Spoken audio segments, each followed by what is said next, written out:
आज मयुरीचं लग्न होतं. पूर्ण घरात आनंदाचे वातावरण होते. पूर्ण घर फुलांनी सजवलं होतं. मयुरी तर एखाद्या परीसारखी दिसत होती. नाजूक, सुंदर, खूप खुश होती ती. तिचं ते चेहऱ्यावरचं मोहक हास्य सौंदर्य आणखी खुलवत होतं. तिचा नवरा अभि तिच्याकडे प्रेमाने पाहत होता. काही दिवसापूर्वीच अभि तिला पाहायला आला होता आणि बघताक्षणीच त्याने लग्नाला होकार दिला होता. खूप सुंदर जोडी होती त्यांची. पण थोड्याच अंतरावर बळवंतराव उभे होते. मयुरीचे बाबा खूप कौतुकाने मुलीकडे पाहत होते. मयुरीच्या चेहऱ्याकडे पाहता पाहता ते भूतकाळात हरवले. मयुरीचा चेहरा तिच्या आईसारखाच होता. साधी, सरळ होती तिची आई. मोठ्या थाटात लग्न झालं होतं त्यांचं. 1 वर्षाचा सुखाचा संसार झाला असेल त्यांचा. मग चाहूल लागली येणाऱ्या बाळाची. खूप जपायचे बळवंतराव त्यांना. पण प्रसूतीच्या वेळी अघटित घडलं आणि एका मुलीला जन्म देऊन तिने निरोप दिला या जगाला कायमचा. बळवंतराव कोलमडले होते. पण त्यांनी त्या निरागस मुलीकडे पाहिलं. तिचे ते डोळे आईला शोधत होते. त्यांनी तिला उचलून घेतले. अगदी कुशीत खूप रडले. पण शेवटचंच. त्या दिवसानंतर त्यांच्या डोळ्यात आजच पाणी आलं होतं. त्यांचे डोळे भरून आले होते. भरल्या डोळ्यांनी कौतुकाने ते मुलीकडे पाहत होते. मयुरीने तिच्या बाबांकडे पाहिले. त्यांचे भरलेले डोळे पाहून तिचं पण मन भरून आलं. तिला आठवले जुने दिवस. तिचे बाबा हेच तिचं जग होतं. जसं कळतंय तसं बाबाच तिची आई बनले होते. आईची आठवण तिला कधी आलीच नव्हती. तिला हे पण समजले की तिच्या बाबांनी फक्त तिच्यासाठीच दुसरं लग्न केलं नव्हतं. किती काळजी करायचे बाबा. नोकरी सांभाळताना कधीच तिच्याकडे दुर्लक्ष केले नाही. आजारी पडली की रात्र रात्र न झोपता तिच्या बाजूला बसून राहायचे. शाळेत सोडायला यायचे आणि एकटीला सोडून परत जाताना 4 वेळा वळून पाहायचे. मयुरीला पण बाबांबद्दल खूप जिव्हाळा होता आणि तिला आठवला मागच्या महिन्याचा प्रसंग. मयुरी झोपलेली होती. अचानक तिला कसल्याशा ओरडण्याचा आवाज आला. ती जागी झाली आणि पळतच बाबांच्या खोलीत गेली. तिचे बाबा समोर छातीला हात लावून कळवळत होते, तडफडत होते. तिला काय करावे सुचेना. बाबा, बाबा, काय होतंय? तिने पळत जाऊन पाणी आणलं. पण परत येईपर्यंत ते शांत झाले होते.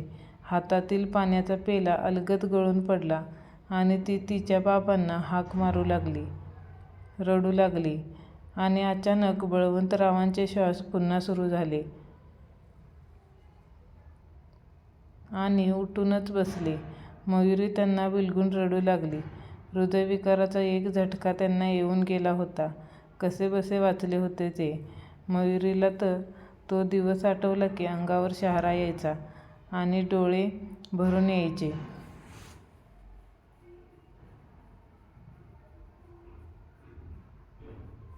त्या दिवसापासून तिचे बाबा तिच्या लग्नाच्या मागे लागले. विवाह संस्थांमध्ये चकरा मारू लागले. मध्येच वकिलांकडे पण जायचे. जेवणाचे भान नाही की आराम नाही. सतत फक्त आणि फक्त तिच्याच लग्नाचा विचार. त्या चिंतेमुळे की काय त्यांची तब्येत पूर्ण ढासळली होती. डोळे आत गेले होते. चेहरा निस्तेज झाला होता. अशातच एक दिवस अभिचं स्थळ आलं. देखणा मुलगा, चांगली नोकरी, घरंदाज घराणं, सर्व काही एकदमच व्यवस्थित. त्यांच्याकडून लगेच होकार मिळाला. मयुरीने पण लाजून होकार दिला.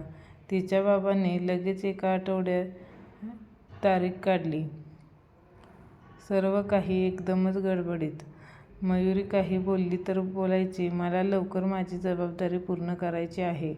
आता कन्यादानाची वेळ आली होती. भरल्या डोळ्यांनी आणि जड अंतःकरणाने त्यांनी तिचं कन्यादान केलं. जाताना खूप रडले दोघे. मयुरीचे तर पाय निघत नव्हते बाबांना सोडून जाताना. पण ही तर जगाची रीतच होती. मयुरी गेली. पाहुणे पण गेले. तिचे बाबा खूप वेळ एकाच जागी बसून होते. नंतर त्यांनी कागद आणि पेन घेतला. काही लिहू लागले. दुसऱ्याच दिवशी मयुरीला वाईट बातमी मिळाली. अभि लगेच निघाली. लोक जमले होते. मयुरी खूप रडली. तिचा बाबा निर्जीव पडून होता. समोर अंत्यविधी पार पडला. मयुरी अजूनही रडत होती. तेवढ्यातच तिचं लक्ष टेबलावर ठेवलेल्या चिठ्ठीवर गेलं, ज्याच्यावर पेपरवेट म्हणून तिची बाहुली ठेवली होती. तिने ती चिठ्ठी उचलली. खाली घर आणि जमिनीची कागदपत्रे होती, जे त्यांनी 2 आठवड्याआधी तिच्या नावावर केले होते. ती चिठ्ठी वाचू लागली. माझी छकुली, तू आधी डोळे पुस. तुला माहीत आहे, मी तुला रडताना नाही पाहू शकत. ऐक ना, एक दिवस हे होणारच होते. नको रडूस. मी खरंच खूप भाग्यवान आहे, कारण या जगात मुलीचा बाप असणं ही भाग्याची गोष्ट आहे. पण मला तुझी आई आणि बाबा हे दोन्ही पण बनून राहता आलं. खूप समजदार निघालीस ग तू. कधीच आईचा हट्ट नाही केलास. तरी पण माझ्याकडून काही कमी राहिली असेल तर मला माफ कर. पोरी, तुला आठवत असेल त्या दिवशी मला हृदयविकाराचा झटका आला होता. खरं तर तेव्हाच मी हे जग सोडलं होतं. माझ्यासमोर अंधार पसरला. माझ्यासमोर रेड्यावर बसलेला काळा कुट्ट धिप्पाड व्यक्ती होता. त्याच्या हातात मृत्यूपाश होता, जो माझ्याभोवती आवळला जात होता. मी हात जोडून त्यांना विनंती केली आणि फक्त 1 महिन्यासाठी हे शरीर मागून घेतले.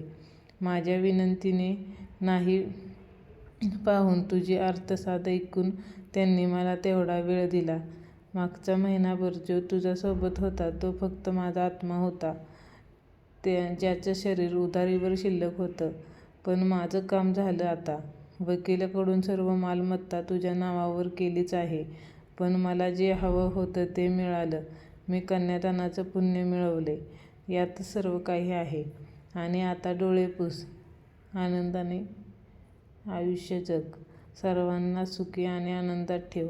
माझा आशीर्वाद सतत तुझ्या सोबत राहील. सुखी राहा पोरी. तुझाच बाबा. मयुरीचे अश्रू थांबत नव्हते. तिचे बाबा तिच्यासाठी मृत्यूकडून पण वेळ काढून थांबलेले होते. ते पण तिच्या कन्यादानासाठी. एका मुलीचा बापच हे करू शकत होता. तेवढ्यात तिच्या खांद्यावर हात पडला. मागे अभि होता. त्याने तिचे अश्रू पुसले आणि बोलला, मी तुझ्या डोळ्यात अश्रू नाही पाहू शकत. मयुरी तिला बिलगली. पित्यानंतर